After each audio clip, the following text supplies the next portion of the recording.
Hello, dear. Has Putin betrayed Russia and has dragged himself into a trap? These and other topics we will discuss right now on the air of YouTube War and Politics 24. My name is Iryna Uzlova and I am happy to join our conversation Mykhailo Sheitelman, political strategist. Michael, congratulations. Thank you for joining. Glad to see you. Hi, Aaron. Thank you. Armed forces of Ukraine are achieving their objectives in Kursk region, and we have more additions to the exchange fund. Commander-in-Chief for the Ukrainian Armed Forces, Alexander Syrsky, briefed Ukrainian President Volodymyr Zelensky on the situation at the front lines. Among other things, Ukraine cuts off Russian troops by destroying last third bridge in Kursk region. But, you know, Putin seems happy making foreign visits to places where he cannot yet be put behind bars for kidnapping Ukrainian children and enjoying life in Azerbaijan, having fun without a jacket and in informal atmosphere.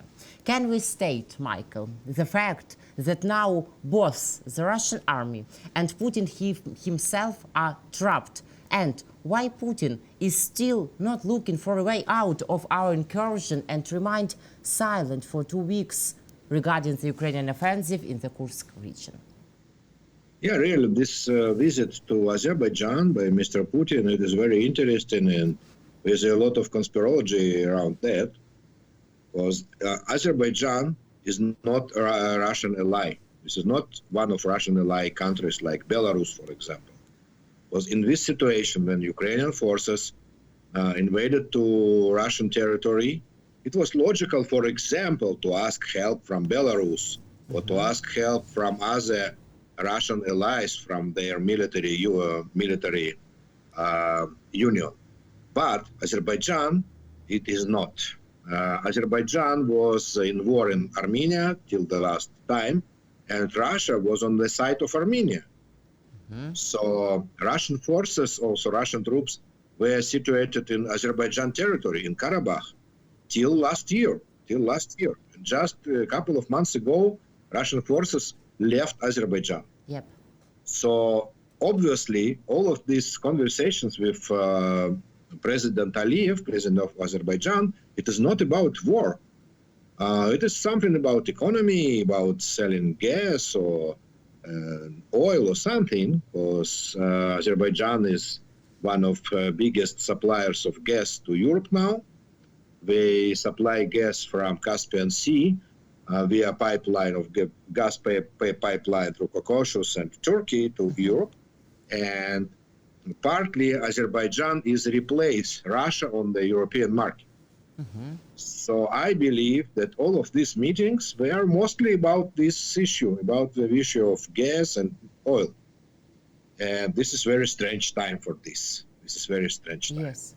Another strange thing about this visit, it is that this visit is surprise, like not planned. Usually, Putin's office, they announce visits like that a couple of months ahead. For example, last month, it was in May or June, Mr. Putin went to Vietnam, and it was announced a couple of months ahead. But not now. Now we knew about this visit just 2 days before the visit itself. So maybe it's somehow connected to the situation in Moscow. I believe the political situation in Moscow now, it is situation with very tension situation around Mr. Putin's office. Because everybody waits from Mr. Putin some reaction to Ukrainian incursion to Kursk region. But there is no reaction, in fact. At all, no reaction. At all, yeah. And probably Mr. Putin wants to wait some time. It is his manner, his usual manner, to wait some time and to see if maybe somehow this crisis will resolve itself without Mr. Putin, without Mr. Putin participation. He did that in a lot of situations. For example, last year, a year ago approximately, there was the coup d'etat by Prigozhin, Mr. Prigozhin, who was the chief commander of private army Wagner Group, and this coup d'etat almost succeed. And forces of Mr. Prigozhin, they went from the front line in Ukraine to Rostov region in Russia, and afterwards almost they got to Moscow. Yes. And Mr. Putin, he just left Moscow and kept silence. He kept silence during all of this coup d'etat. The same situation now. And more of that. Yesterday, we heard Mr. Lukashenko, who is self-proclaimed president of Belarus. Yes. And he appeared like the spokesman of Mr. Putin. You know, because he said, okay, everybody asked why Russia does not use nuclear weapon, for example. And he gave an answer from Mr. Putin. Yeah. Yes. But during all of this, let's say, crisis in Kursk region, almost 2 weeks, we never heard also official spokesman of Mr. Putin, Mr. Peskov. He's absent more than 2 weeks. Maybe he has more holidays. than 2 weeks. Holidays. More than 2 weeks. In Crimea. You can't imagine when In such situation. Foreign army invaded Russia, Occupied territory. occupied part of Russian territory, more than 1,000 square kilometers. Yeah. And during all of these 2 weeks, spokesman of Kremlin, the main spokesman, the only spokesman of Kremlin, just not in his place. Nobody know, in vacation. Now he is in vacation. And now Putin, not formally in vacation, but in some foreign visit. So it is very strange, let's say. So we can say that Lukashenko nowadays is like Peskov, because really you mentioned about his speech and about his interview to Russia TV channel, to husband of propaganda journalist Skabeyeva, Yevgen Popov, or maybe somebody joked that he is like wife of Skabeyeva, this Popov. And that conversation was strange, but we understand that all these messages from Lukashenko really are like messages from Putin, and he maybe asked even Putin what he have to say in this dialogue, in this interview. So Alexander Lukashenko, the self-proclaimed president of Belarus, stated that if Russia utilized nuclear weapons, Ukraine would be very happy, because the Kremlin would no longer have any allies, and Belarus too. And Michael, how can you see about these messages? What is really hidden behind this manipulative statement by Lukashenko? No, Mr. Lukashenko now looks like temporary president of Russia, not president of Belarus. Because all of his moves were like Russian moves and not Belarusian. First of all, he moved his military forces to the border with Ukraine. He said personally in this interview you mentioned, he said that 1/3 of his army now on the border of Ukraine, between Ukraine and Belarus. So in fact, Mr. Lukashenko gave military answer to Ukrainian invasion to Russia. But not only military, also political. He offered negotiation to Ukraine now, just in this interview. And also a couple of days ago, he said separately, also in this interview and in some other speech inside Belarus, he said that this is a time for negotiation, and like 3 Slavic nations, Belarusians and Russians and Ukrainians, they have nothing to have a war for, and this is just a war of United States and Europe and not our war. Something like that. This is like usual Mr. Putin rhetoric. Mm-hmm. And it looks like, okay, this is message from Moscow. Certainly, this is message from Moscow. And again, we see it second time consequently. I mean, in the crisis of Wagner Group, which I mentioned, we had the same picture. When Mr. Putin escaped from Moscow. Yes, and was afraid. Well, yes, Mr. Lukashenko was the one who negotiated with Wagner Group head, Mr. Prigozhin. Yes, like mediator. He persuaded Mr. Prigozhin to stop the coup d'etat and to go to Kremlin to negotiation. And now the same role, Mr. Lukashenko wants to to have the same role. Probably he wants something like Minsk III, because, in between Russia and Ukraine, there are two agreements, Minsk I and Minsk II, and there were agreements about Donbass war, which were concluded in 2014 and 2015. And now we want the next one, like continuation of these agreements. But obviously, Ukrainian government and Ukrainian people, they don't want this negotiation, and they don't want any agreement with Russia at this stage. But the same problem with nuclear weapon. Mr. Putin and all of his management, I mean the administration, I can't say this is government because this is not exactly government, this is like gang of Putin's gang, let's say. A lot of representatives of Putin's gang, they very many times they publicly said that any, let's say, any possibility of invasion to Russian territory, the answer will be nuclear bombing. And now during these 2 weeks, we don't hear these threats from Moscow again.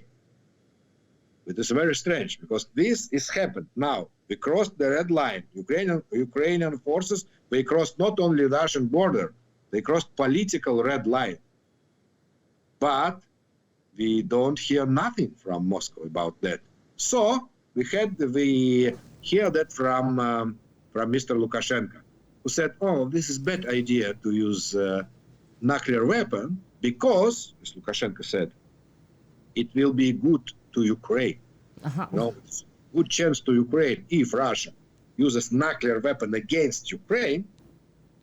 So Ukrainians will be happy." It's absolutely something I don't know. This no? is something like Kafkian idea, that Ukrainians will be happy. This is George Orwell would say that, that Ukraine will be happy if Russia uses nuclear weapon against Ukraine. And the reason which brings Mr. Lukashenko is that in this case, Belarus and Russia, they will lose all of their allies around the world. But we don't have any allies. We have only North Korea and Iran. And Belarus, so that is all the allies of Russia and North Korea. But maybe Lukashenko means China, for example, because we know that China all time, during all full-scale war, says that it's abnormal to use nuclear weapon in 21st century and predict Putin of this step. Maybe, but obviously, first of all, China is not so obvious ally of Russia. We are rather neutral country. We don't help Russia. We don't supply weapon, like Belarus supply weapon to Russia, and North Korea and Iran do the same. But China, we don't supply any weapon, and more of that, China didn't join the sanction against Russia, but they follow American sanction. For example, they don't receive money to the banks, to Chinese banks, from Russian military companies. Or there are a lot of payments from Russia to China, which didn't work because of American sanctions. So China is not something like obvious ally in this case. So I believe that all of this rhetorics of Mr. Lukashenko, this is only, it is not towards Ukrainian and not towards Western people. It is towards Russians. Russians, I mean in Moscow and Russian Federation, they usually like Lukashenko. They really see somebody who is very like Putin or somebody like that. So this is the closest friend for Russian nation. And they hear it like, okay, now we understand why Putin does not use nuclear weapon. I am not sure if it will work, but still the idea is like that. Dear Michael, how can you estimate does Lukashenko understand that if Putin dies in different aspects, war aspect, political aspect, lifestyle aspect, Lukashenko will die together with him? I believe that Lukashenko has some ambitions about Russia. Really, he had a long time ambitions about being president of Russian Federation. Not only Russian Federation, but the common, like how they call it, like common state of Russians and Belarusians. Yeah. From formal point of view, Russia and Belarus, they have the joint confederation. This confederation doesn't work really, but they have an agreement about this confederation. And in the 90s, then Mr. Yeltsin, the first president of Russia, of independent Russia, left his position. So Lukashenko had a dream to be the president of something like joint state. And I believe, and we are watching for Lukashenko many times, yeah, 30 years. So yeah, yes. You know, what is his very ambitious guy in politics. So why, if something happened to Putin, why not to be like compromise figure, compromise person, Mr. Lukashenko? And in the case that Mr. Putin die physically or politically, and many groups will have a fight inside Russia, inside Moscow, inside Kremlin, for being the authority of Russia, yeah. So maybe they will call Lukashenko to be something like compromised figure on the top of Russia and Belarus together, and Belarus together. So I believe that he has this idea till now. And it seems to me that Russian citizens will be happier to see Lukashenko and not Putin. I can't say that because I didn't see any polls about comparison between Lukashenko and Putin. It is obviously banned to Russian pollster agencies to make this comparison, because nobody knows it will be how it will be good to Lukashenko or to Putin. Obviously, he is positive hero to Russians, but to compare ratings, it is impossible now. Okay, so you mentioned about negotiations, and the Times mentioned about it too in this case. If Putin does not make concessions and refuses to negotiate, Ukraine will have no choice but to stay in the Kursk region of the Russian Federation and move further through Russian territory, writes the Times. But we understand with you and all our viewers, all active people in the world, that Putin will never make any concessions. In fact, last week we discussed like he disowned the possibility of negotiations. Am I right? Okay, that phrase from Mr. Putin that he is not going to negotiate with terrorists about Ukrainians, yeah, he said, or with somebody who hits civilian objects in Russia or something like that, or somebody who make a threat to nuclear station in Russia. Well, this is just a gesture. It is not any reality. Mr. Putin is absolutely ready to negotiation. And he sent a lot of messages to Ukraine and to United States, first of all, and to European Union that he is ready to negotiation. Obviously, he is ready to negotiation. But I don't believe that now Ukraine is in a good position to negotiate, because Ukraine needs more territories, more Russian territories, and Ukraine needs to make more losses to Russian army. Yeah. Because at this stage, Putin is not ready to leave Ukrainian territory. Obviously, he is not ready to leave all the Ukrainian territory, including Crimea, for example, and Donbass. He wants more and more Ukrainian territories. And in Ukraine, the people of Ukraine, they don't support any territorial compromise with Russia. Just any. So not president of Ukraine, Mr. Zelensky, not government, they can't offer this deal with Russia about territories, obviously. So the plan is not to negotiate. The plan really, like Time mentioned, the plan is to hold this Russian territory how long it is possible. and to make Russia to withdraw troops from Ukraine to this new front line inside Russia. And this is the reason why Ukrainians, that you mentioned in the beginning of our broadcasting, you mentioned that Ukrainians bombed 3 bridges in Saim River. This is the river called Saim inside Kursk region. And this river is in fact like natural new border or natural new front line will be between Russia and Ukraine. And in case that this operation will succeed, if this river, so Ukraine will control more 700 square kilometers more than Ukraine holds now of Russian territory. So in total, it will be around 2,000 square kilometers. It is like serious territory. So I believe that the plan of Ukrainian forces now is just to spread the war to more and more Russian territories, to other regions, not only in Kursk region, but to other regions as well. Because as far as we know, last week continues the fights not only in Kursk region, but also in Belgorod region, where Ukrainian forces they try to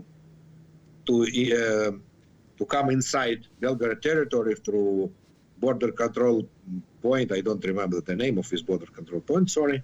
Kolotilovka, this is the name of this village inside Russia, and where the fights between Russian troops and Ukrainian troops around this Kolotilovka in Belgorod region.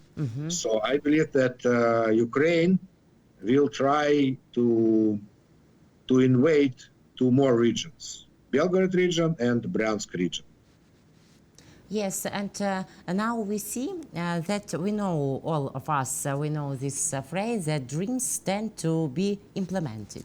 So Ukraine's operation in Kursk Oblast aims to weaken Russia and establish buffer zone. Ukraine's main goal is to weaken Russia and carry out counterattack operations. We say about this, and Ukrainian President Vladimir Zelensky agree with us, with me and with you, Michael. So a buffer zone in Russia Kursk Oblast will help protect Ukraine's border communities from relentless shellings. Putin wanted a buffer zone. We can remember about it. Nowadays, Putin got a buffer zone, but with one difference on his territory. Yes? Yeah, in this case, if Mr. Zelensky says the truth, because in this case, I'm not sure that this is the truth, because in this case, in this speech, Mr. Zelensky spoke not like a president of Ukraine, but as chief commander of Ukrainian military forces. And as a chief commander of Ukrainian military forces, he also part of intelligence service. So I'm not sure that this is the truth. But if, let's say this is the truth, that the real goal is the buffer zone and security zone inside the Russian Federation, so in this case, we need the strip during all the border between Russia and Ukraine, which will be 40 kilometers deep. Because the Russian artillery has the range of 40 kilometers, and Russian, multi-launch rocket systems, we also have only 40 kilometers deep. Because our system, HIMARS, have 80, 90 kilometers, but Russian, they have only 40 kilometer distance, 40 kilometer range. So 40 kilometer strip, it will be enough. Okay. We'll see in this case. U.S. Senator Mark Kelly believes Ukraine's decision to strike inside Russia could be a game changer in the ongoing conflict. Politico reported about it. Will the director of war change the permission from our Western allies, the United States, Great Britain and France together, to strike at legitimate military targets on the territory of the aggressor state of Russia with long-range weapons, and why this permission is still not available? Michael. Yeah, it is really a game changer. We see that this is a game changer. Yes. First of all, we see it from the media, from Western media. Every day, we see a lot of articles, a lot of reports on TV reports about our war. And last time we saw so many reports from our war, it was in 2022, 2 years ago. Afterwards, the public was tired from our war, and we were not in the center of, not in the center of agenda, news agenda. But now we are again in the news agenda. Yes. And really, one country after other, they say us, okay, you can use our weapon inside Russia. Just a couple of hours ago, Denmark Prime Minister said this that we can use the weapon from Denmark inside Russia. And what it means, that we can use inside Russia F-16. Because half of F-16 we have from Denmark. So we can use F-16 fighters. Another article we received from UK, in Sunday Times it was, the new Prime Minister of UK, he said also that we can use all the British weapon inside Russian Federation. Except Storm Shadow missiles, because Storm Shadow missiles, it is not only British weapon. This is the weapon which were built by UK together with France and US. So we are waiting for this permission from France and US. But usually, if you look back to all the history of this war, 2.5 years, we can see that when one country did one step, for example, Denmark and UK, when another allies also joined the same steps. It was the same with, for example, with supply of tanks. Leopards and Abrams. United Kingdom started with some 10 or something or dozen of Challenger tanks, and then US and Germany Abrams tanks, and then Germany with dozens of Leopards 2 tanks, and then other countries, and together, all together. Yes, confident decisions used together. Yeah, the same we had with F-16 when it started from only Netherlands, and afterwards with Denmark, and afterwards Norway and Belgium, and Romania, who joined as a training base for F-16 fire pilots, and United States in our new agreement, security agreement between Ukraine and United States, also mentioned that United States will supply F-16 to Ukraine.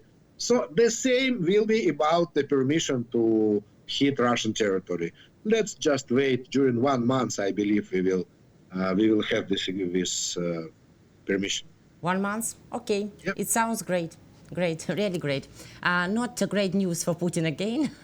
The Russian army has already lost more than 600,000 soldiers killed or wounded since the start of the full-scale invasion of Ukraine. So we understand that there is no price that would force Putin to stop the war and withdraw troops. No price in human lives. Yes. Human lives, no price. Quite right. For my sorrow, we were very naive at the beginning of the war when we thought that, okay, when Mr. Putin will lose 100,000 people, he will stop this war, but not. 500,000, no. After 500,000, the same. So now we see that he can lose millions of Russian lives, and it doesn't matter for him, absolutely. And it doesn't matter to Russian population, as you see. So this is not only doesn't matter for Mr. Putin, but also Russian nation. They don't do anything about that. They don't care about lives of their soldiers. But what can stop Mr. Putin is losing money, because money is more important for Mr. Putin than lives. And the third is to lose his power. This is the most dangerous for him. To lose human lives, millions of human lives, that's not important for Mr. Putin. This is not in his agenda. But to lose political power, it is very important for him. So I believe that he will stop this war. He could stop this war in theory, at least, when he will see that this war wars for him political power.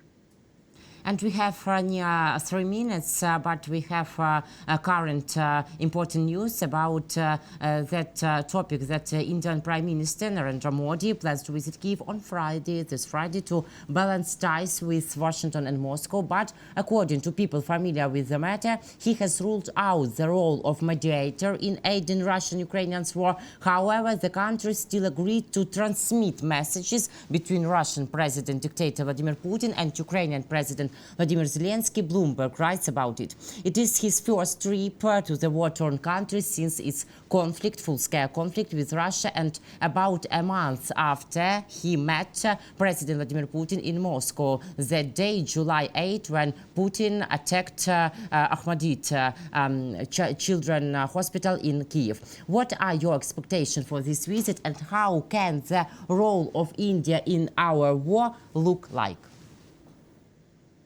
I don't believe that to bring message from Moscow worth the ticket from New Delhi to Kyiv. Because there is a better ways to bring messages from Moscow to Kyiv and not via India, which is far away. No, India just wants to be like balanced in this war, absolutely balanced.